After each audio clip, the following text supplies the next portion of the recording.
ça va encore. Voilà.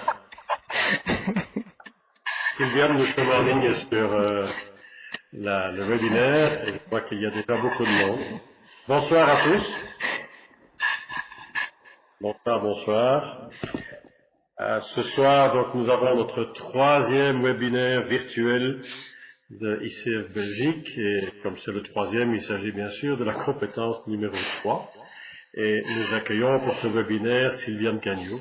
Alors, je ne vais pas dire grand-chose sur Sylviane, si ce n'est que pour ICF Belgique, c'est une personne particulièrement importante puisqu'elle a participé à sa création, elle a été à la direction d'ICF Belgique pendant un certain temps et a mis beaucoup d'énergie dans cette activité et elle a même été impliquée aussi au niveau d'ICF International pendant un temps. Donc c'est vraiment une fervente du monde ICF que nous avons ce soir et elle va donc nous parler de cette troisième compétence, établir la confiance et l'intimité avec le client. Sylviane, Oui. je vous donne la parole et un petit mot peut-être encore avant. Pour poser une question, vous avez deux solutions. La première, c'est d'écrire dans le chat que vous trouvez en bas à droite sur votre écran. Et l'autre façon, c'est de lever la main. Et quand vous levez la main, ça apparaîtra sur notre écran. Et nous verrons qui a levé la main pour lui donner la parole à un moment opportun. Merci beaucoup. À toi, Sylviane. Merci beaucoup, Philippe. Je vais me présenter rapidement parce que vous savez, créer la confiance et l'intimité passe également par savoir se présenter à la juste grandeur de son ego. On reviendra là-dessus tout à l'heure. Donc, savoir se présenter de façon juste. Alors, je vais partir du principe que je vais faire de mon mieux. Voilà, je suis économiste. Je suis une économiste et j'ai fait un MBA aussi des Sciences Po. Ça, c'est pour le côté académique. J'ai été formateur pendant des années, j'ai été consultant, j'ai été manager d'entreprise. J'ai eu le plaisir d'entrer dans le coaching. Ça va faire l'année prochaine, ça va faire 20 ans en fait. Et j'ai commencé par une coach attitude quand je donnais cours à l'université et quand je faisais des formations pour cadres. J'étais connue comme quelqu'un qui déménageait les salles. Au lieu de faire des salles en U ou des salles en théâtre, je mettais une grande table et on partageait tous. Et quand le coaching s'est professionnalisé, je ne savais même pas que le nom, ça existait, le mot coaching. Et beaucoup d'entre vous sont dans ce cas, je sais. Donc j'ai dit, tiens, c'est un métier, ça existe. Où est-ce qu'on se professionnalise? Et donc j'ai été me professionnaliser et c'est comme ça que j'ai le bonheur d'entrer aussi dans le coaching individuel, en plus du coaching d'équipe, mais ça se fut dans les années. Et donc effectivement, comme Philippe vous l'a dit, j'ai eu le bonheur d'être là à la naissance d'ICF, septembre-octobre 2002. Puis j'étais présidente ICFB, donc entre 2004 et 2006, et nous avons été très fiers en Belgique, il y en a qui s'en souviennent, d'avoir organisé l'European Coaching Conference en 2006. On a vraiment fait tous ensemble un excellent travail. Et puis j'ai été invitée à monter dans le board global et j'y suis restée de 2008 à 2010. C'est une expérience internationale fabuleuse parce qu'elle est interculturelle. Et j'ai eu un autre bonheur, c'est d'être élue vice-présidente donc globale en 2010. Alors depuis lors, j'ai eu l'occasion d'interagir avec pas mal d'entre vous en coaching, en supervision, avec d'autres écoles aussi. Puis j'ai créé Novatera avec ma formidable collègue Sharia Lassaïn. Et Novatera est née en Belgique, elle a grandi, elle est en train de grandir dans d'autres pays. Et donc voilà.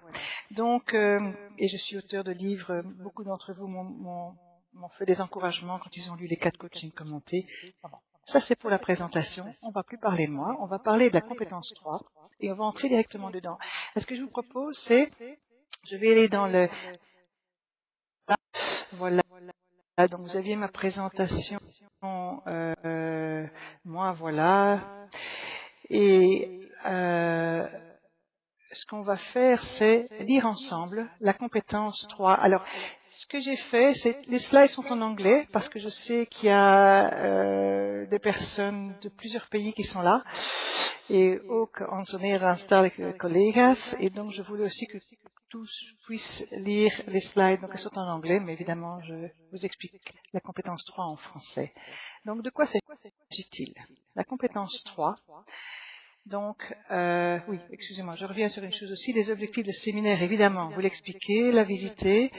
Il y a 4 thèmes importants dans cette compétence. On parle de créer la confiance et susciter l'intimité. Donc, on va parler comment on va créer cette confiance, en fait.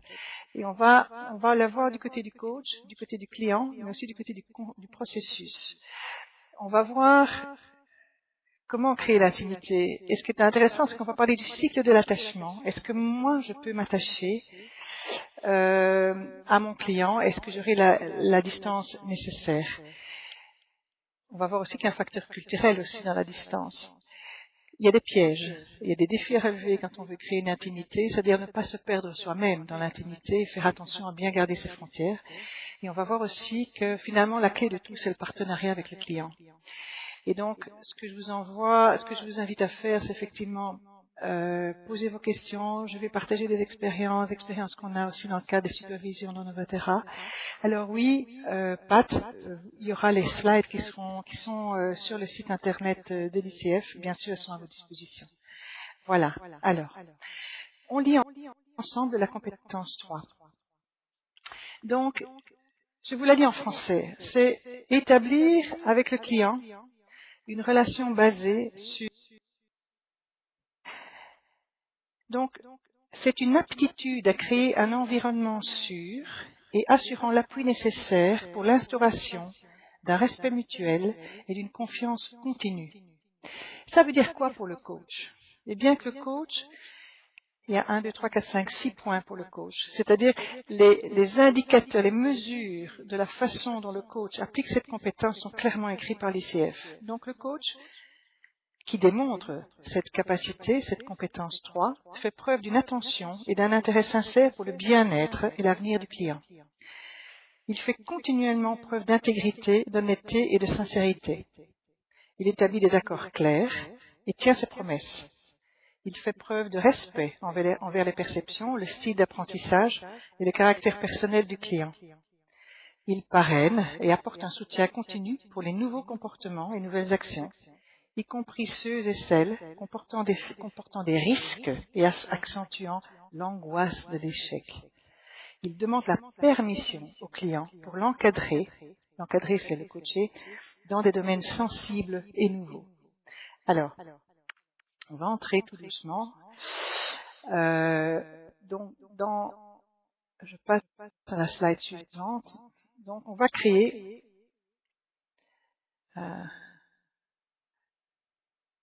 Philippe, j'ai besoin de ton aide parce que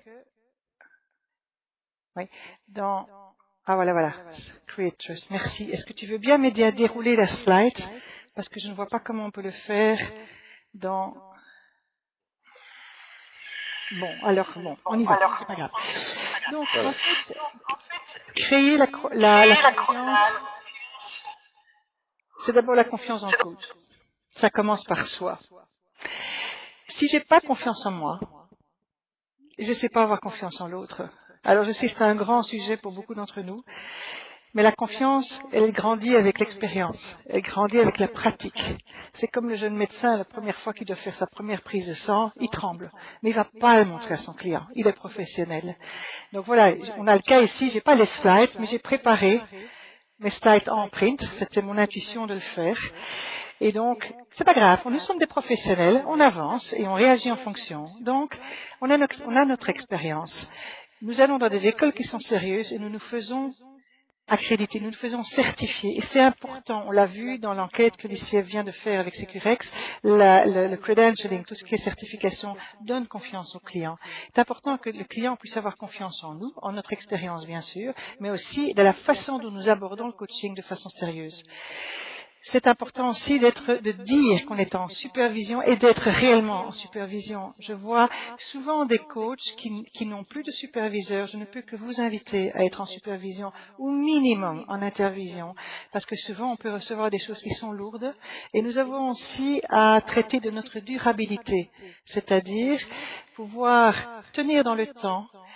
Quand on reçoit des demandes qui sont pas évidentes à gérer, il faut pouvoir éviter l'effet miroir et prendre bien soin de soi. Et puis, il y a un petit rituel. Alors, le rituel, pour les PNListes connaissent bien l'index de computation. Alors, je vous rappelle que c'est un rituel que l'on fait. C'est je fais, je pense, je ressens. Alors, comment vous allez... Ma question, c'est qu'est-ce que vous faites pour vous préparer à une séance de coaching? Qu'est-ce que vous mettez en place? Est-ce que votre cadre est bien mis? Est-ce que vous avez préparé? Moi, j'ai ma tasse de thé avec moi. J'ai préparé ma tasse de thé et je n'hésite pas à boire quand j'ai besoin de me recentrer. Donc, c'est ma question pour vous. Qu'est-ce que vous faites, vous, pour vous centrer?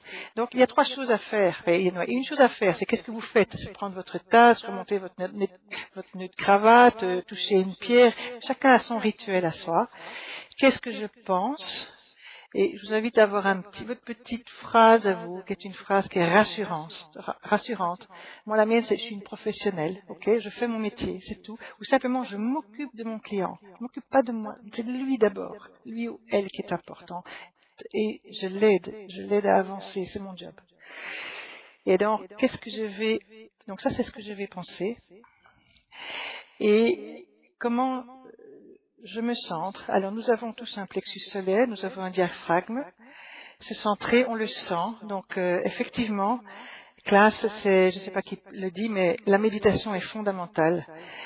Tous nos cours commencent toujours par une méditation.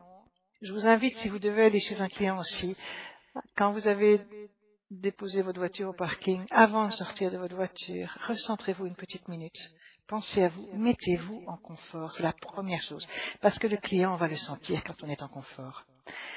Alors, une chose aussi, c'est que la confiance en moi aussi, c'est mes valeurs.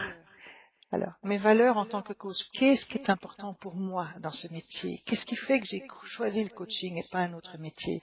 Ça aide énormément à construire l'estime de soi parce qu'on le fait avec enthousiasme et passion. Et la passion, elle se sent.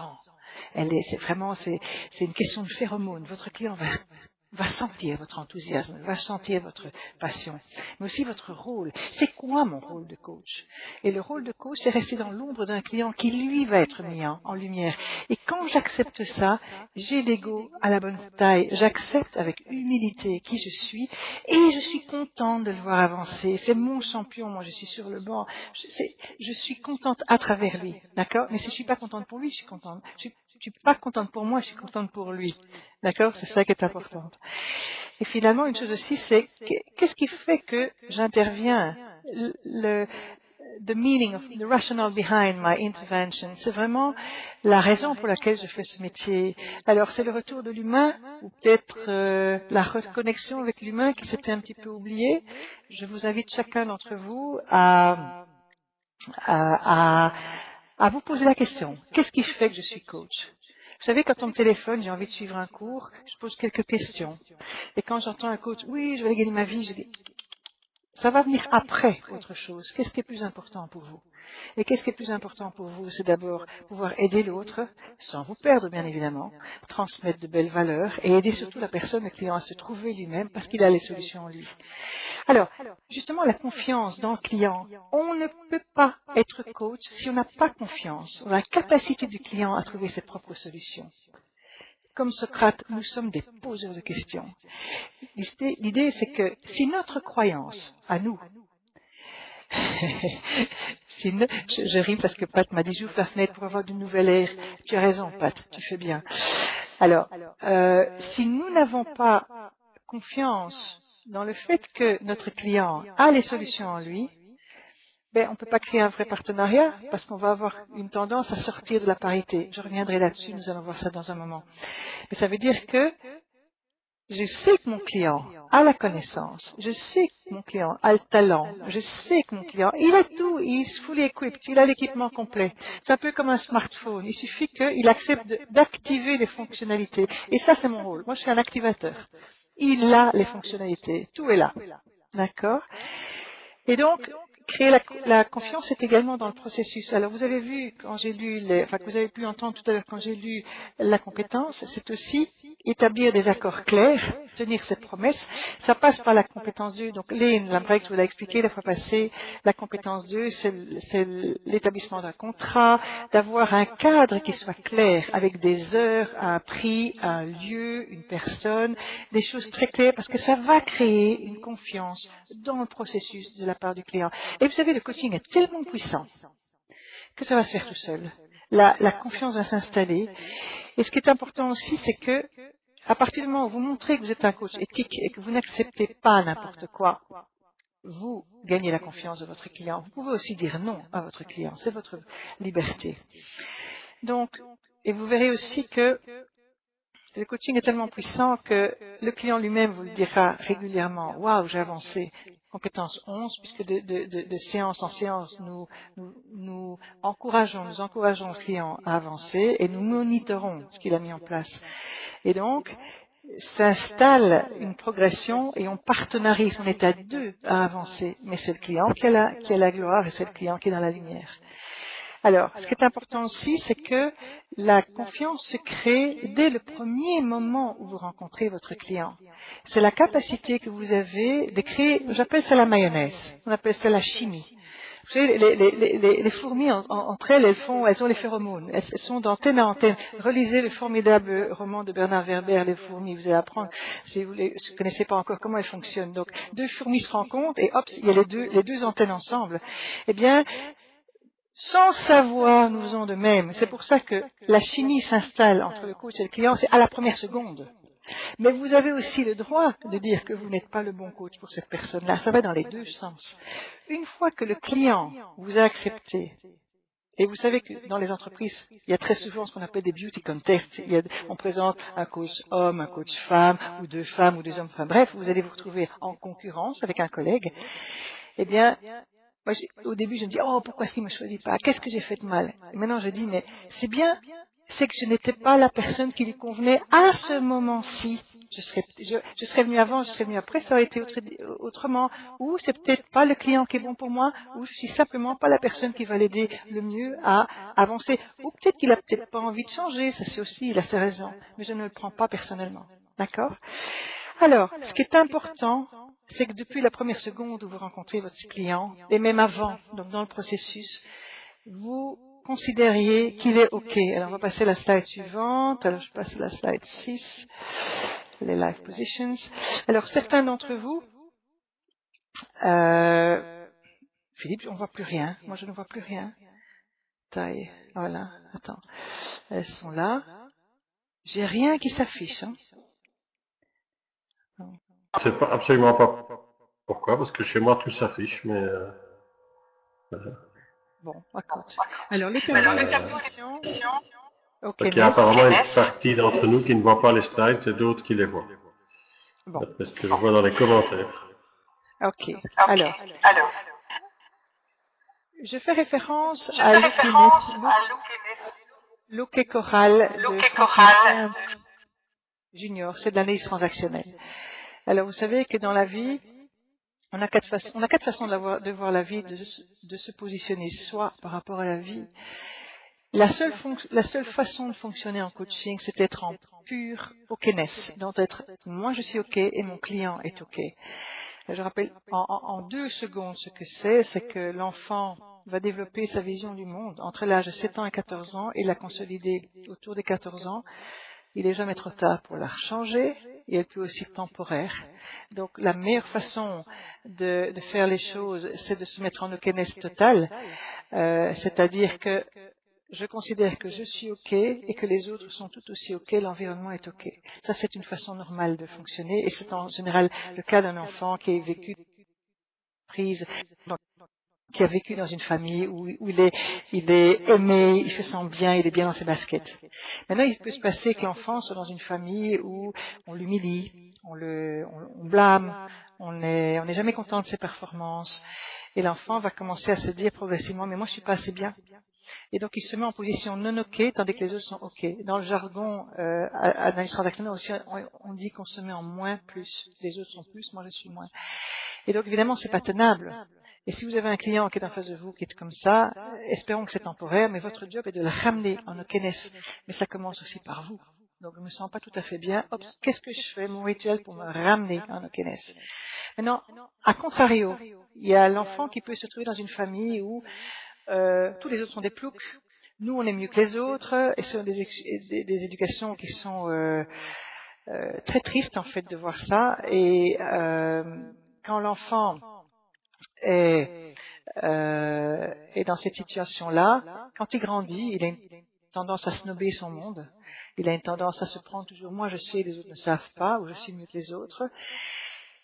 Et j'appelle ça des grands ventilateurs. Et si quelqu'un fait le grand ventilateur devant vous, c'est les gens qui parlent beaucoup, etc., gros égos, etc., grattez un petit peu. Parce que si vous posez des bonnes questions, vous allez peut-être vous apercevoir que derrière cet ego qui a l'air surdimensionné se cache une position moins plus. Donc je vous invite, cause professionnelle, à aller voir derrière ce qui s'y cache. La dernière position de vie, c'est le moins. Donc je ne suis pas OK dans ce monde non OK. Je suis issue, ma famille est au chômage, je suis issue d'un viol, on me rejette, l'environnement, c'est pas pour moi, je me sens pas dans ce monde. En général, ça finit mal si c'est pas traité. Il y a des personnes comme ça qui sont qui voient tout en noir. Une fois de plus, notre job de coach est de voir que c'est de les remonter vers l'OKNS. Et donc, si c'est faisable, quand c'est faisable, ça reste du coaching. Quand vous estimez que ce n'est pas faisable, on entre en psychothérapie et ce n'est plus notre métier. Alors, donc ce qui est important, c'est de faire en sorte que l'OKNS soit là pour tout le monde. On en était à l'OKNS. Donc, l'OKNS, ce qui est super important à comprendre, c'est que à partir du moment où vous êtes OK, vous coach, et que vous considérez que votre client est OK, peut se créer la parité. Alors la parité, à partir du moment où l'OKNS n'est pas là, qu'est-ce qui va se passer? Si vous considérez plus haut que le coaché, que votre client, vous allez prendre automatiquement une position d'expert. Donc vous allez vouloir donner de l'information, vous allez vouloir à certains moments, ça va vous tarauder, ça va vous titiller de vouloir donner un conseil, ça va vous titiller, vous dites mais moi je sais, ça va vous titiller de poser des questions qui sont induites ou des questions qui sont dirigées, et donc des questions fermées. Et donc le client n'a pas l'occasion de bloomer, de sortir tout ce qu'il a en lui, c'est dommage, on perd énormément. Et donc, alors le coach qui est là, malheureusement il montre un peu trop son ego, et c'est pas une bonne chose. En revanche, si vous êtes en position moins par rapport au client, donc qu'est-ce qui va se passer? C'est qu'on n'ose pas confronter, j'ose pas poser cette question, qu'est-ce qu'il va penser? Il y a le processus de mentalisation qui est en place et c'est pas bon pour nous du tout. D'accord? Donc on oublie d'être puissant, on oublie d'être confrontant, on oublie d'être nous-mêmes, tout simplement. Et c'est bien dommage. Donc, slide suivant, s'il te plaît. Et c'est pour ça que je partage avec vous un modèle que j'ai créé avec Viviane Lohner, qui est le Movida. Alors, quel est le principe du Movida? Vous avez chacun certainement reçu des modèles. Il y a le gros, il y a le perform. On a dans les différentes écoles, chacun a un process. Et Viviane et moi, qu'est-ce qu'on voulait faire? C'est, ok, c'est bon, mais qu'est-ce qui nous manque, nous? Et c'est dans la compétence 3, dans le gros, on met des objectifs. La compétence 2 est là, on voit la réalité, ça y est un peu du tout, il y a la compétence 6, la compétence 7, la compétence 8, il y a la mise à l'action, l'objectif et tout ça, l'action, le willingness, on est très fort dans les compétences, et il manquait la compétence 3, la compétence 4. Donc, la confiance et l'intimité et la présence. Alors, on s'est dit, mais Viviane et moi, on était sur des acronymes MOVE, etc. Puis on a créé Movida. Alors, il faut savoir que Viviane Lohner est espagnole, elle est uruguayenne vivant à Barcelone. Et la Movida, c'est toute cette période qui a suivi le départ de Franco, où il y a eu un boom absolument extraordinaire dans les entreprises espagnoles. Elle a dit, Movida, c'est génial. Alors, regardez ce modèle maintenant, puisqu'on a les slides. Du côté gauche, c'est le coach. Qu'est-ce que vous allez faire? Et du côté droit, c'est le client. Donc, la première chose qu'on fait, c'est on moniteur le client. Donc, on regarde, tandis qu'on l'aide, on l'encourage à se mobiliser. Puis, ensemble, on fait des objectifs. C'est-à-dire que le client va définir des objectifs et je vais lui poser les bonnes questions, de façon à ce que l'objectif soit positif, qu'il soit faisable, qu'il soit mesurable, et tout ce que vous avez vu dans la compétence 2. Mais après, et c'est ça, si je pouvais simplement vous donner ce message-là, je serais ultra heureuse. C'est valoriser le client. C'est lui donner des signes de reconnaissance positifs. C'est quelqu'un qui arrive chez vous avec plein de problèmes, il a des épaules lourdes. It's overwhelmed with things. Il est dans un mode de fonctionnement où il voit plus ses options. C'est pour ça qu'il prend un coach, où il est peut-être découragé. Et si vous commencez par lui donner des strokes, ça c'est du langage d'analyse transactionnelle, mais des strokes c'est des caresses, des doudous, d'accord? C'est Claude Steiner qui parlait de doudous, des chauds doudous. En fait, si vous commencez à lui dire de façon authentique, il faut pas trouver des trucs, il faut pas commencer à faire de la flatterie, je parle pas de ça. Je dis mais waouh, oh quel joli manteau, oh jolie ta cravate, un petit truc que vous pensez réellement, ou je suis contente de te revoir, ou comment vas-tu, c'est un plaisir, waouh, bravo pour tes actions. Automatiquement, le client change d'attitude, change de position, et vous allez le voir dans son corps. Ses épaules montent, son manteau monte, son menton monte, son manteau est au vestiaire, il commence davantage à sourire, il prend confiance en lui. Et c'est là que vous pouvez faire la percée, le breakthrough. C'est là que vous pouvez faire avancer. Parce qu'après, on va voir les options, on va identifier ça ensemble, et vous allez effectivement aussi donner de l'espace à ça. Je laisserai ma collègue d'abord en compétence 4 et compétence 5, installer le silence, installer la présence pour identifier une fois que les options sont identifiées, on va donner de l'espace, on va créer du silence, il va y avoir de l'introspection et le client pourra décider de ses actions tranquillement et on va l'accompagner et lui va agir. Donc, si vous avez l'occasion d'expérimenter le système, enfin, le modèle Movida, dites-le moi et surtout, envoyez-moi un email, dites-moi comment il fonctionne, parce qu'on a vraiment besoin de votre interaction là. On a d'ailleurs une page Facebook à ce niveau-là, c'est sympa, le faire marcher, il fonctionne très très bien. Alors, et vous le trouvez dans les détails dans nos bouquins. Alors les bouquins, non c'est pas ça, on est à la slide 8 maintenant, non, la slide 9, merci. Alors, ça c'est pour la confiance. Est-ce que vous avez des questions jusqu'à présent donc sur la confiance avant que nous entrions dans la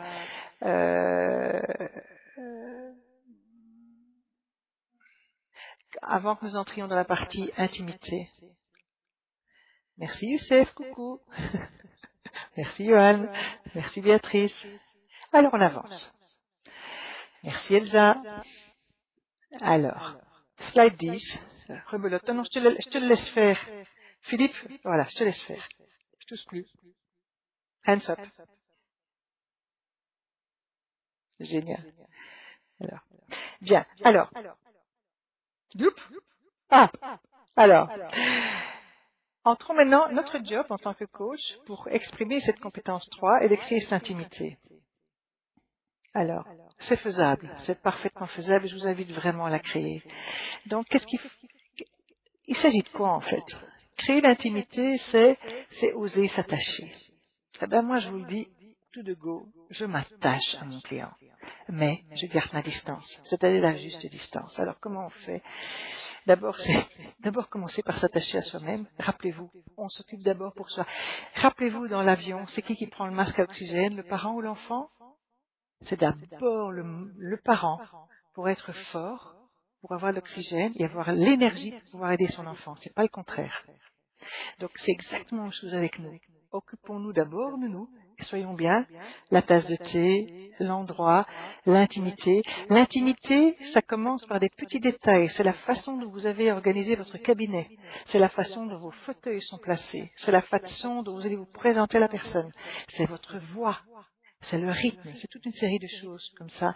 Mais ça commence aussi par l'attachement. Alors, George Kohlreiser, dans son formidable livre Hostage at the Table, Négociations sensibles, parle du cycle de l'attachement. Alors le cycle de l'attachement, parce que je sais et j'accepte le fait d'être séparé, je me dis que ça vaut la peine de m'attacher. Comment on voit l'impact de ce cycle?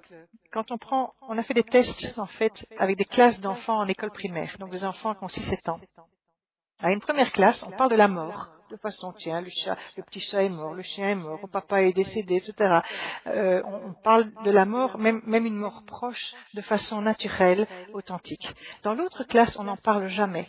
Ah non, c'est tabou, non, on ne parle pas de ces choses-là, ah non. Et en fait, ce qui se passe, c'est que dans la première classe, on se rend compte que les enfants sont mieux dans leur peau. Ils ont accepté, ils vivent leur vie au moment présent, tandis que les autres, ils ont un peu de mal. On sent qu'il y a un mal-être. Il y a une non-permission qui se donne à soi, qui fait que l'enfant ne va pas aussi facilement vers l'autre. Donc on sent que la classe où on a parlé clairement de la séparation, accepte la vie, tout simplement, et se met dans un mode carpe diem. Donc on vit, on se donne la permission de vivre. Et donc c'est ça que je vous invite à faire en tant que coach, même si vous êtes pour une session avec votre client. Laissez-vous vous attacher l'un à l'autre pour cette période de 2 heures, même si ce n'est que 2 heures, même si ce n'est qu'1 heure, même 5 minutes. On crée l'attachement. Parce qu'alors, ça crée le lien, et on sait qu'automatiquement, il y aura un moment de la séparation qui sera suivi d'un deuil. Alors le deuil, il est rapide, évidemment, dans le cas, mais ce sont toujours des petits deuils, des mini-deuils. Et donc, ce qui va se passer, c'est que si moi j'accepte de me lier à mon client automatiquement va le sentir et va se lier à moi. Si je suis dans ma carapace, si je suis, oh là là, il faut que je me prenne très très au sérieux, ou alors, vous savez, vous commencez à mécaniser votre voix, vous devenez extrêmement procédurier, donc on va faire, comment voulez-vous que je m'attache à vous si vous avez une voix pareille, qu'on soit femme ou qu'on soit homme, ça ne fait pas la différence. Ou que j'ai la méthode, on va commencer par ceci, oups, moi j'ai pas du tout envie de m'attacher à vous, d'accord? Donc à partir du moment où l'intimité se crée, on avance ensemble. Et on passe à travers l'émotion, et on va vers l'action. D'accord? Et c'est ça le beau coaching.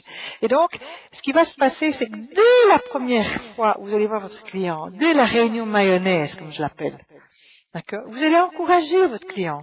Simplement, ce qu'il faut faire, c'est simplement gérer son ego, l'apprivoiser, pour faire en sorte que vous soyez dans l'ombre du client, tout en étant avec lui, avec la juste distance, la juste intimité. Et donc, pas de show-off, juste une présentation comme il faut, mais il est important que vous puissiez vous présenter, parce que comme le dit Colette Portelance, je vous lis, l'attachement assure la sécurité et la satisfaction si chacun des partenaires de la relation est capable d'être lui-même et de prendre sa place dans le respect et l'écoute de l'autre. Mais ça veut dire prendre sa place, dit aussi de se présenter. Comment voulez-vous que je puisse créer une intimité avec quelqu'un dont je ne connais rien? J'ai jamais eu un psychothérapeute qui se présentait à moi. Ok. J'ai jamais eu un prof peut-être qui s'est présenté à moi ou son CV. Ok. Dans le coaching, le monde est ouvert. Vos CV se trouvent sur les sites ISCF. Vos clients, normalement, ont vu vos CV. Qu'est-ce qui empêche votre client de poser une question sur vous? Mais ce qui est important, c'est de ne plus parler de vous après. Vous pouvez parler de vous au premier moment où vous voyez votre client, quand on fait connaissance, et puis rentrer dans l'ombre. Et ce qu'il y a, c'est que si vous ne l'avez pas fait à votre juste dose, ou à la dose suffisamment correcte pour le client, vous pourriez avoir tendance à vouloir replacer des « oh, moi aussi j'ai fait ça »,« oh, moi aussi j'ai fait ça ». Tandis que si vous faites le bonding, votre client vous explique « j'ai 3 enfants ». Au moment de faire connaissance, « ah, vous savez, moi aussi ». Et quel âge ils ont les vôtres? « Ah, les miens, ils ont ». « Ah, je fais du tennis. Ah, moi aussi ». Créer ce phénomène de rassemblement, en fait. Et ça, vous pouvez le faire la première fois que vous voyez votre client. Et après, on s'oublie. D'accord? Donc, je ne peux que vous dire, bon, lâchez les baskets un bon coup et on verra après. Et comme ça, l'ego, il est tranquille. L'ego, il est apprivoisé. Il n'a plus besoin de se manifester par après. Slide suivante, s'il te plaît, Philippe. Alors, est-ce qu'il y a des questions? Osez ou ne pas dire que tu es junior, Sandra. D'abord, je ne crois plus que tu sois junior, Sandra. Ensuite, je pense que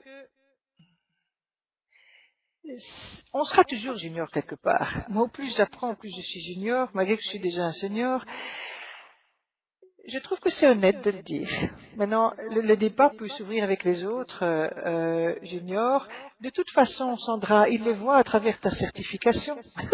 que tu vas être ACC, PCC, on le voit déjà à travers ta certification, parce que quelqu'un qui est bien documenté, il sait qu'ACC c'est 100 heures de pratique, il sait que PCC c'est 750 heures, il sait qu'MCC c'est 2500. Point barre. Donc, sois toi-même, ce sera beaucoup plus simple. Alors, la distance. C'est un sujet intéressant. La distance, c'est toute une série de paramètres physiques d'abord. C'est créer les paramètres culturels sont importants. Alors, je ne fais pas nécessairement c'est pas nécessairement les cultures du Sud où l'on est les plus proches, où on est les plus éloignés en fonction de certaines cultures. Il y a des cultures, c'est pas pour rien que les Anglais disent at arm's length, c'est la longueur du bras. Donc, qu'est-ce qui se passe? C'est qu'il y a, contrairement à ce qu'on pourrait le penser, il y a des cultures qui sont plus éloignées physiquement que d'autres. Et c'est pas nécessairement celles auxquelles on pense. Donc, je vous invite à vous renseigner aussi. Quelle est la bonne distance? C'est aussi où vous allez coacher. Pas mal de coachs, quand on commence, on est dans son salon. On a une petite pièce, on n'est pas encore tout à fait installé, où on partage un bureau. Attention à la façon dont vous le faites, pour pas créer du blurring, j'appelle ça la mishpapap, en fait, de l'amalgame entre la vie professionnelle et la vie privée. Donc, ce que je veux dire, c'est que, ok, si vous coachez dans votre salon, c'est bien, mais il ne faut pas qu'il y ait 3 gosses qui passent, ou il ne faut pas qu'il y ait du bruit. Donc, créez-vous un espace, mais c'est tout aussi pour vous-même que pour le client. On est dans les deux cas ici. Alors, par Skype, j'ai pas le plaisir de vous entendre, j'ai pas le plaisir de vous voir, vous me voyez. Vous voyez qu'on peut créer des intonations avec sa voix. On peut créer des exercices, on peut être beaucoup plus dynamique, on peut changer, on peut fluctuer sa voix, on peut fluctuer l'intonation, on peut fluctuer le rythme. Et ça, c'est bon. Et ça crée aussi de l'intimité parce qu'on se met en synchronisation. C'est pour la compétence 4, avec son client. Et donc, le fait d'être synchronisé avec son client, se crée aussi une intimité parce qu'elle est automatique. Alors, encore, par Skype, on peut parfaitement créer une intimité. Vous savez que les coachs américains les coachs américains voient très peu souvent leurs clients parce qu'à la distance. Nous avons beaucoup de chance en Belgique ou en France, on vit dans les mêmes régions. En Suisse aussi, c'est beaucoup plus difficile dans des pays qui sont plus larges, qui sont plus grands. Donc, Skype devient une possibilité pour nous de coacher dans le monde entier. Alors, ce qui est important, moi, je vous regarde dans les yeux, c'est-à-dire je regarde la caméra, je ne regarde pas mon image. Très souvent, quand on est sur Skype, on regarde l'image de l'autre. Il faut apprendre à regarder la caméra sans regarder l'autre. Alors, vous allez me dire, oups, mais j'ai besoin de regarder son body language, son langage du corps également. Mais vous apprenez à stretcher votre vue de façon à ce que vous regardiez la caméra. Et le truc, c'est de réduire l'image Skype, toute petite icône, près de la caméra, de façon à ce que vous puissiez, voilà. Si je vous regarde comme ça, je regarde ma petite image, et vous voyez, je vous regarde pratiquement dans les yeux quand je suis comme ça. Donc, exercez-vous, faites attention à ça. Alors, dans le langage français, il y a le tu et le vous. Un petit mot là-dessus, c'est que pour créer la parité, bon, c'est d'abord connaître la culture de la personne. Il y a des cultures, on va rester au vous. La culture française est beaucoup plus formelle, par exemple, que la culture belge, y compris dans les entreprises. On va se vous voyez davantage. Figurez-vous que moi, quand j'ai un adolescent, je le vous vois. Parce que je sais que l'adolescent ne va jamais oser me tutoyer. Donc, on se met d'accord? Est-ce qu'on se tutoie tous les deux? Oui, vite, tu, et puis, oups, vite, madame. Je dis alors, on se vous voit. Et je pense que c'est plus facile. Donc, le mot-clé, c'est la parité avec le client. D'accord? Le mot-clé, c'est aussi la culture. Bien. Alors, pour entrer aussi dans une intimité, c'est aussi apprendre à célébrer. Le nombre de fois où on top, allez, bravo, ou bien on top ensemble, et yes, tu l'as fait, c'est génial, c'est important. Le client, il a besoin de signes de reconnaissance, mais la complicité est compagne de l'intimité. D'accord? Le fait d'être complice, on avance ensemble. C'est lui qui regarde. Alors, ce que je vous invite aussi, c'est pas mettre votre fauteuil l'un en face de l'autre. Si vous pouvez ouvrir, ce serait bien. De façon que vous puissiez regarder dans la même direction. Juste à tester. Je vous y invite. Slide suivant, s'il te plaît. Alors, maintenant du côté du client. On continue toujours du côté du client et on est dans l'intimité émotionnelle. Alors, important. Attends, j'ai d'abord une question. Moi, je dirais, en quoi le fait de dire que tu es junior peut aider ton client à atteindre son objectif? Très bien. En fait, ça me libère tout simplement. Dit Sandra, par ailleurs, je sais que je le fais bien. Mais oui, tu le fais bien. Pat, eh bien alors, le dire aide à la relation et donc à atteindre son objectif. Ok, c'est génial. Je n'ai qu'une réponse là-dessus, c'est authenticité. Soyez authentique, soyez vous-même, ça aide. Et votre client, je vous signale qu'il vous a déjà choisi. C'était la première fois que vous vous êtes rencontrés. Donc mettez-vous en sécurité, il vous a choisi, c'est bon, il n'y a plus à revenir là-dessus, c'est bon, restez en confiance. Alors revenons maintenant sur l'intimité émotionnelle. Là, c'est là que ça peut coincer, parce que il y a une grosse différence entre empathie et sympathie. Et je vais prendre une image pour ça. L'empathie, je vois mon client qui est au bas du puits. Je vais chercher mon échelle, je vais descendre vers mon client, je vais le voir, et je l'aide à remonter pour sortir du puits. Sympathie, je vois mon client qui est dans le fond du puits, je descends, et je commence à me perdre avec lui au fond du puits, et aucun de nous deux arrive à en sortir. Ça, c'est la sympathie. Alors, c'est pas évident quand on commence dans le métier, parce que comment vous réagissez quand la personne, ça peut arriver qu'une personne sorte un Kleenex. Bon, c'est une émotion, c'est une des 4 émotions de base, la tristesse avec la colère, la peur et la joie. Bien, la tristesse, comment vous réagissez-vous quand vous avez votre premier Kleenex? Alors au début, on a envie peut-être d'aller pleurer avec le client. Le rituel. Recentrez-vous, s'il vous plaît. Souvenez-vous, l'index de computation. Qu'est-ce que je pense? Je suis une professionnelle. Qu'est-ce que je vais faire? Je vais accompagner mon client, mais pas nécessairement le toucher s'il pleure. Pourquoi? Parce qu'on risque de faire un ancrage. Alors ça, je m'adresse à ceux qui font de la PNL. Si quelqu'un pleure, vous faites un ancrage, il risque de s'en souvenir, il va repleurer ou va de nouveau être dans une situation triste. Soyez conscient de ça. Et donc, accompagner l'émotion, c'est l'accompagner de la bonne façon. La personne est en joie, vous vous synchronisez sur l'émotion, vous vous synchronisez, vous laissez la personne exprimer. C'est ça aussi l'intimité. D'accord?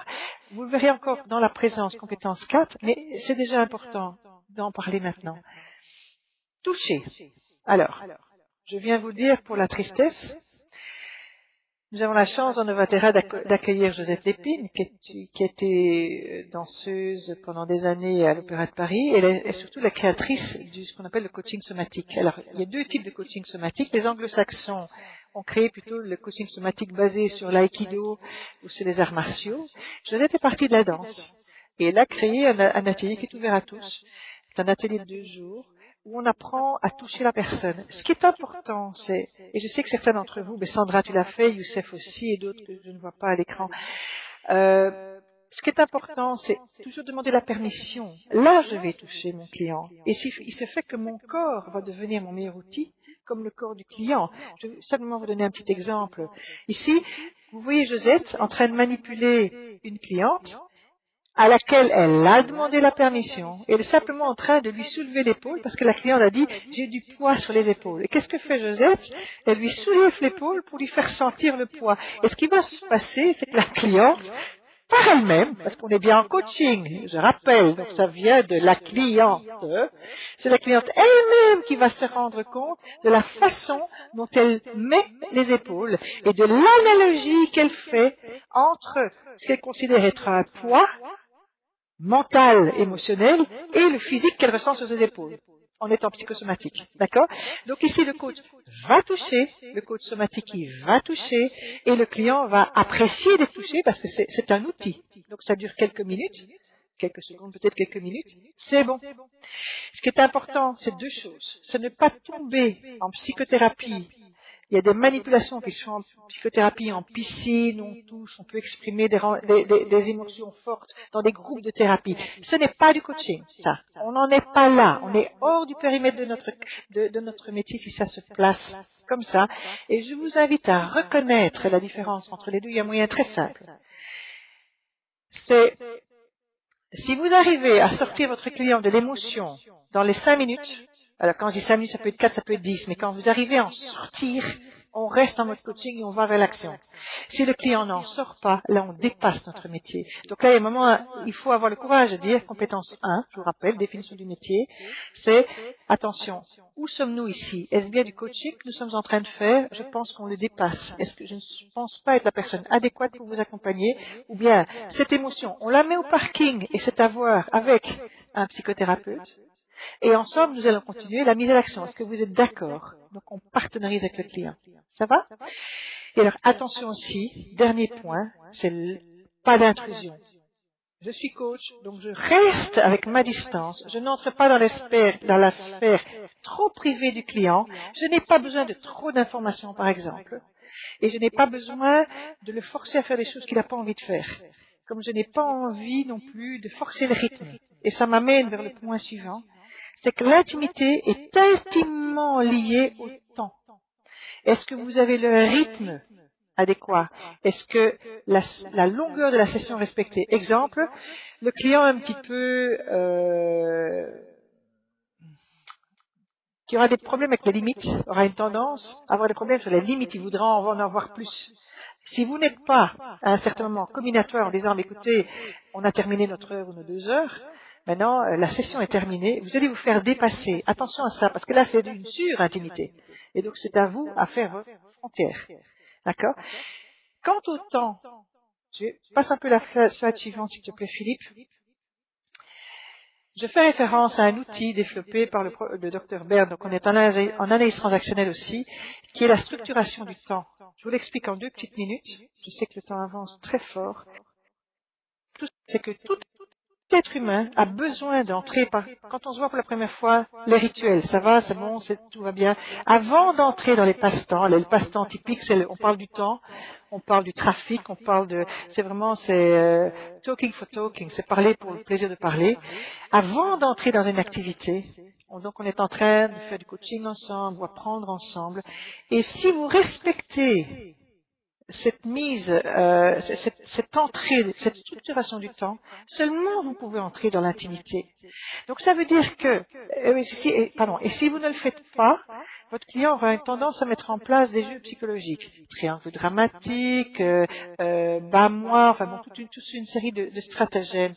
Regardez dans mon livre 4 coaching, ou bien c'est le livre Games People Play, en fait, de Berne. Et donc, c'est important de se rendre compte que le client a besoin aussi que vous respectiez son rythme dans le temps. Il y a des clients qui ont besoin de plus d'espace, plus de retraite, plus de temps. C'est à nous apprivoiser aussi, surtout si on veut aller vite dans l'action.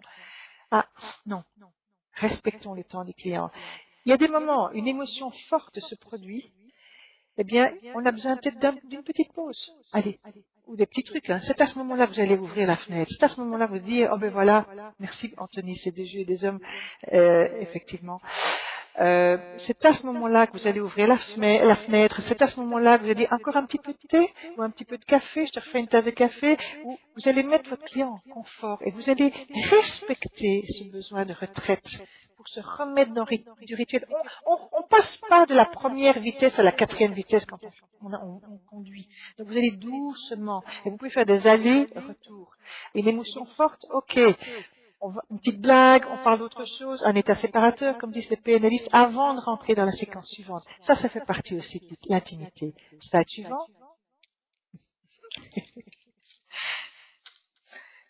Alors, quels sont les pièges? Non, les contradictions. Alors, la contradiction rapido.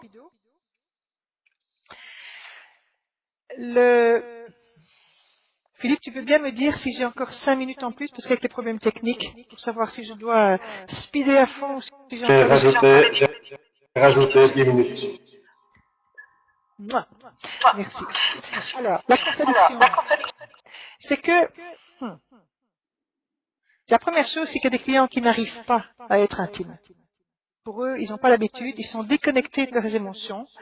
L'intimité fait aussi, l'authenticité, c'est aussi exprimer l'émotion juste au bon moment, pas faire du racket feeling, donc des émotions racket qui fait que je souris parce qu'il fait beau de sourire, mais au fin fond de moi-même, je n'ai pas du tout envie de sourire.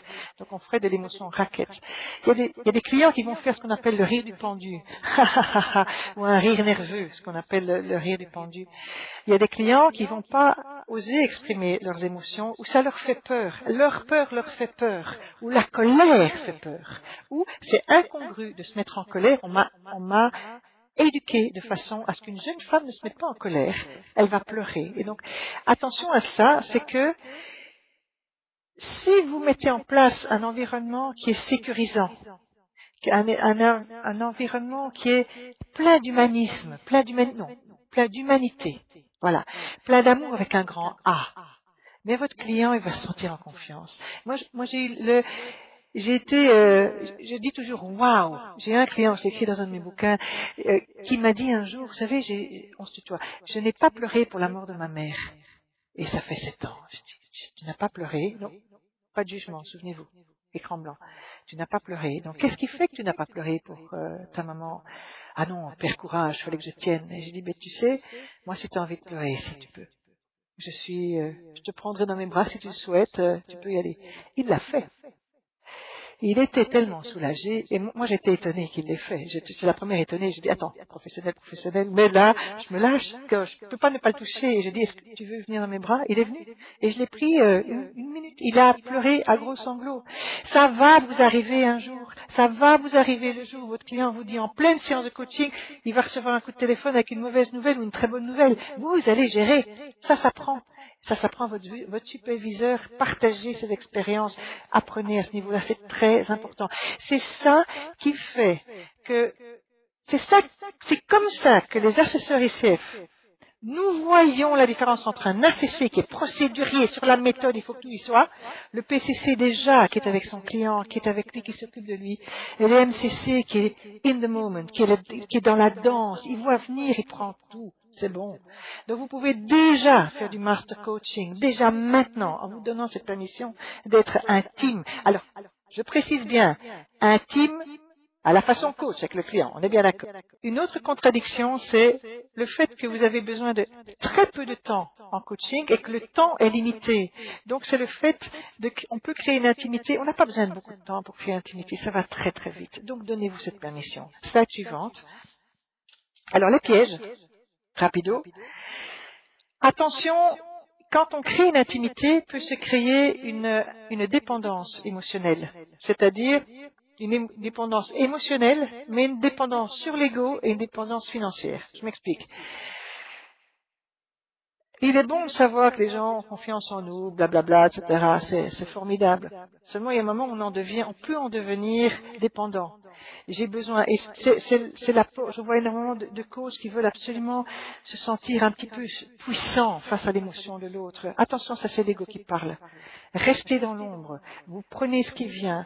Et donc, un des pièges aussi, fatalement, c'est vouloir avoir beaucoup d'heures, vouloir remplir la course aux heures ICF peut être négative parce qu'on peut avoir une dépendance financière bien sûr, mais une dépendance à faire des heures absolument pour monter dans sa certification. Ok, soyez conscient de ça. Un autre piège, j'arrive avec ta question, Sandra, c'est des valeurs qui peuvent clasher en fait, qui peuvent être antinomiques. Qu'est-ce qui peut se passer? C'est que vous allez coacher deux types de clients. Je vous assure, ça marche. Vous allez coacher les clients que vous méritez. Et je vous assure, ils viennent. Faites confiance à l'univers, ils viennent. Promis juré. Mais vous allez aussi coacher les clients qui vont être des messagers de vie. C'est-à-dire, comme par hasard, ils vont venir avec les problèmes que vous vous posez à ce moment-ci. Ce sont des messagers. Donc, vous allez devoir gérer ça. Et fatalement, quand on est intime, quand on a créé cette intimité en coaching, ils vont vous expliquer beaucoup de leur vie. Et à un moment, il va falloir se taire, pas mettre moi aussi, pas mettre ça. Surtout, on reste dans l'ombre. On est catalyseur. On lui dit, mais voilà, quelles sont tes options? Et on apprend énormément de ces clients. J'ai coutume de dire, on devrait payer certains de nos clients tellement ils nous apprennent. D'accord? Et donc, laissez venir. Mais attention, ça peut être un piège aussi. Donc, si vous avez des valeurs qui sont opposées à vos clients, vous avez le droit de dire non. Ce client ne me convient pas plutôt que de le prendre. Mais seulement si vous êtes en manque d'autonomie émotionnelle, financière et égotique, vous pouvez tomber dans le piège. Alors, vous pouvez aussi dire non à un client pour lequel il y a des termes qui ne vous conviennent pas, en termes financiers, en termes de rythme, de lieu, de méthode de coaching, ou quelqu'un qui vous demande des tas d'outils alors que vous voulez être en roue libre. Donc, à chacun de voir ce qui nous convient en tant que coach aussi bien que le client. D'accord? Alors, vous pouvez aussi dire non à un client si vous sentez qu'au niveau émotionnel, vous n'arrivez pas à garder votre écran blanc. L'écran blanc, c'est cette capacité de voir venir ce qui vient, sans jugement, et sans prendre son mode, sans projeter son mode référentiel, donc son propre contexte, sa vision et ses croyances à soi. Donc attention, c'est important. Et donc, dites non aussi au client si vous sentez qu'un client vous coûte trop. Alors, un petit truc. Le client qui coûte trop, c'est quoi? C'est le client qui fait que, qu'est-ce qui fait que je me sens mal après qu'il m'ait quitté? Qu'est-ce qui fait que je vais aller chercher la tablette de chocolat ou fumer 3 cigarettes? Qu'est-ce qui fait que j'ai du mal à me remettre en énergie? Ça, c'est un client qui est pas bon pour nous. Ou, si on veut le rendre bon pour nous, on doit travailler sur nous. Supervision, psychothérapie, prise de recul, reconnexion avec la nature, reconnexion avec soi pour commencer. C'est important de penser à soi. Et donc, attention aussi, et c'est un gros piège, à partir du moment où on crée l'intimité, c'est de vouloir être trop intime et de tomber dans la psychothérapie ou même la consultance parce qu'on veut aller trop loin avec son client. Donc là, je vous assure, faites attention parce que c'est un piège et il est réel. On en voit souvent en supervision. Alors, le piège aussi est de venir un petit peu, de prendre la position du gourou par rapport au client. Et ça, vous savez bien que non, pas chez ICF, pas en coaching, jamais, jamais et toujours jamais. Slide suivante. Finalement, comment faire? Mais une façon toute simple. C'est créer un vrai partenariat avec son client. J'appelle ça, si on parlait de complicité, on est complice avec son client. On va la faire ensemble, mais sauf que c'est mon client qui le fait, c'est pas moi. Donc, quand on met les objectifs ensemble, ce sont les objectifs du client. Mais vous avez besoin d'avoir des indices de mesurage de votre travail dans la session. Alors, Lynn vous a parlé des KPI, je reviens dessus une petite minute. Key Performance Indicators, ce sont des indicateurs de mesure. Si par exemple, vous me dites, je vais devenir plus assertif, mais que j'ai que 30 minutes de coaching, ça va pas la faire dans 30 minutes. Je peux prendre, devenir plus assertif pour la prochaine réunion de direction. Ça, oui, je peux prendre dans 30 minutes. Je dois faire attention de bien vérifier ça parce que, et là, ce que je vous invite, c'est faites confiance en votre client. Il sait ce qui est bon pour lui. Il va pouvoir choisir dans les objectifs parce qu'on ne sait pas tout faire. Et à un moment, on doit pouvoir se dire, voilà, il nous reste 5 minutes. Comment est-ce qu'on va bien valoriser ton temps? Partenariser. Et alors, on est en complice sur le reste de la séance. Et le client sait ce dont il a besoin. Alors, demandez, c'est très, très important de demander la permission avant de faire un exercice. Le nombre de fois où je vois des coachs. Venez, on va faire un exercice. Donc, mettez-vous debout et nous allons faire ça. Venez au flipchart. Attends, stop. Moi, d'abord, quand vous demandez un gibier ou un plat dans un restaurant, vous demandez comment il est cuisiné, avec quoi il vient. Mais c'est exactement la même chose pour votre client. Voilà, nous allons faire un exercice au flipchart. Je vais te demander de dessiner ça. Est-ce que ça te convient? Et le client a le droit de dire non parce que peut-être qu'il a mal au pied, il a mal à son genou. Il a le droit de dire non. Important. Alors, ça permet aussi, quand on demande la permission, de challenger son client et d'aller de lui dire, est-ce que tu es d'accord qu'on fasse un exercice? Ça va un petit peu déménager, tu vas accrocher ta ceinture, on peut y aller, ça va, c'est bon, tu me donnes 10 minutes? Et quand il dit oui, vous avez son accord. Vous avez, les vendeurs, c'est du pre-selling, en fait. J'aime pas dire tellement le mot pré-vendu, parce que c'est pas un bon vocabulaire pour nous, mais c'est le fait qu'il a déjà adhéré à l'idée. Donc, présentez-lui et donnez-lui la liberté, le droit de dire non et surtout le droit de dire oui, parce que alors il en prend la pleine possession. Alors, aussi important, c'est dans le partenariat, le nombre de fois où je vois que des coachs, et c'est souvent des coachs qui sont soit un peu travailloman, je fais référence à la PCM, Process Communication, qui ont besoin de beaucoup d'informations. Oui, et donne-moi, et le contexte. Et alors, ce n'est plus de l'information qui sert au client ni au processus, c'est de l'information qui sert au coach. Alors je dis là, time out. Je dis, le client meurt par, le coach meurt par noyade. Trop d'informations. Évidemment, le client, il en profite, parce qu'au plus, il va lancer sa sauce. Au moins, il a du temps pour être confronté, échanger. Donc, ne vous laissez pas avoir par un besoin d'information. Une fois de plus, apprivoisez-vous et apprivoisez votre ego. T'as pas besoin de tout ça. Prends juste ce dont tu as besoin en termes de contexte pour pouvoir aider ton client. Alors, point suivant aussi dans le partenariat, c'est le rythme. Il y a des personnes qui sont en deuil, qui viennent de perdre leur travail. C'est pas le moment de les mettre à l'action. Ça, c'est son propre driver. C'est le be perfect, c'est hurry up, sois parfait, dépêche-toi. Allez, non, s'il vous plaît, de grâce. respecter le client, respecter son rythme. Donc ça, c'est aussi ça l'intimité, c'est être en osmose avec lui, pas en osmose avec lui, être dans la même. Et je laisse Marcel élaborer sur ce plan dans la compétence 4, présence. Alors, l'intimité, à partir du moment où l'intimité est là, automatiquement, vous aurez une prise de risque commune, parce qu'on est ensemble. On est ensemble, on se donne la main, et on se donne le bras, mais de façon sécure. Mais ça aide à sauter ensemble. Et le coach est à côté. Quand vous faites un exercice, vous n'êtes pas comme ça. Vous êtes à côté de votre client et vous avancez ensemble. D'accord? Ça, c'est important. Et ça va l'encourager à prendre des risques. Et ça va l'encourager à aller plus loin et de se dépasser. Et donc, à vous d'adopter le bon état du moi. Je n'ai pas le temps de vous les expliquer, c'est un outil d'analyse transactionnelle. Être un parent nourricier quand c'est nécessaire, quelqu'un qui prend des risques, il a besoin d'être sécurisé. Donc, attitude nourricière, mais rester bien dans son adulte pour analyser les risques ensemble. Et dans son état du moi, enfant libre, pour célébrer, pour rigoler un bon coup, pour dire, ouais, oui, on l'a fait, ça c'est de l'enfant libre. Et surtout, souvenez-vous, on est dur avec le problème, mais très doux avec le client. Alors, pourquoi je vous ai mis un chat? Mais ça, j'ai une chatte qui s'appelle Zora, c'est un Maine Coon. C'est un chat, il est énorme, elle fait 6 kilos, elle fait pratiquement 1 mètre de long, elle est extraordinaire. C'est un chat américain de l'État du Maine. Et en fait, une cliente. Et j'ai oublié de fermer la porte. Il y a un chat qui entre dans le bureau. Et le chat s'installe, et la cliente ne voulait pas s'installer dans mes petits fauteuils. Non, je restais à la table. Et on a fait les objectifs de séance, et elle me dit, oh, je suis pas très en forme aujourd'hui, n'entrons pas des zones trop personnelles, j'ai pas du tout envie. Et hop, il y a le chat qui saute sur la table. Et je dis, attends, je vais l'enlever. Ah non, j'adore les chats. Je dis, attends, ça te dérange pas? Oh non, s'il te plaît, Sylviane, laisse-le. Et j'ai laissé le chat. Eh bien, je l'ai coaché à travers le chat. Dis-moi, Zora, qu'est-ce que tu en penses? Et je vais l'appeler Géraldine. Qu'est-ce que tu penses de Géraldine? Comment on va la coacher aujourd'hui? Qu'est-ce que tu me dis? Et le chat et moi, on l'a coaché. Et Géraldine, à travers le chat, a répondu aux questions.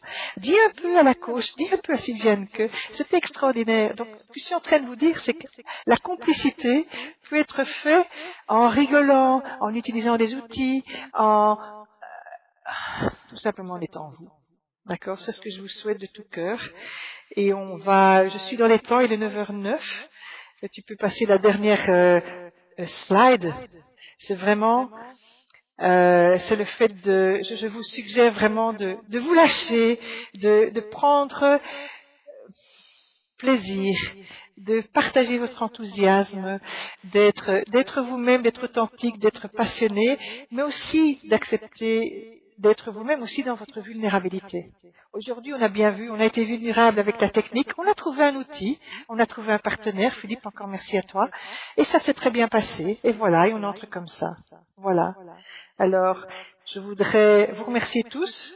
Merci, j'adore le claquement de main, c'est génial. Merci à vous, c'est super. Merci Lupna, merci pour vos smileys, c'est génial. J'espère vous voir une fois, un jour. Merci à toi, merci Gisèle, merci Johan, merci Serge, merci Classe. Je sais pas qui est derrière là, mais c'est absolument génial. Voilà. J'espère vous voir avant l'occasion. Je vous ai présenté quelques éléments de Novatera, puisque nous avons la permission de le faire.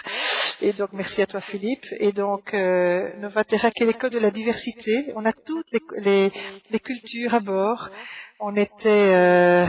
Oh Valérie, c'était tellement riche qu'il va falloir le voir. Merci. Je vous remercie de tout cœur pour votre écoute. C'est un plaisir. Et bonne année. Prenez bien soin de vous. Faites-vous plein de doudous. Allez caresser vos amis. Allez vous mangez une bonne bûche. Le sapin. Merci Sylviane.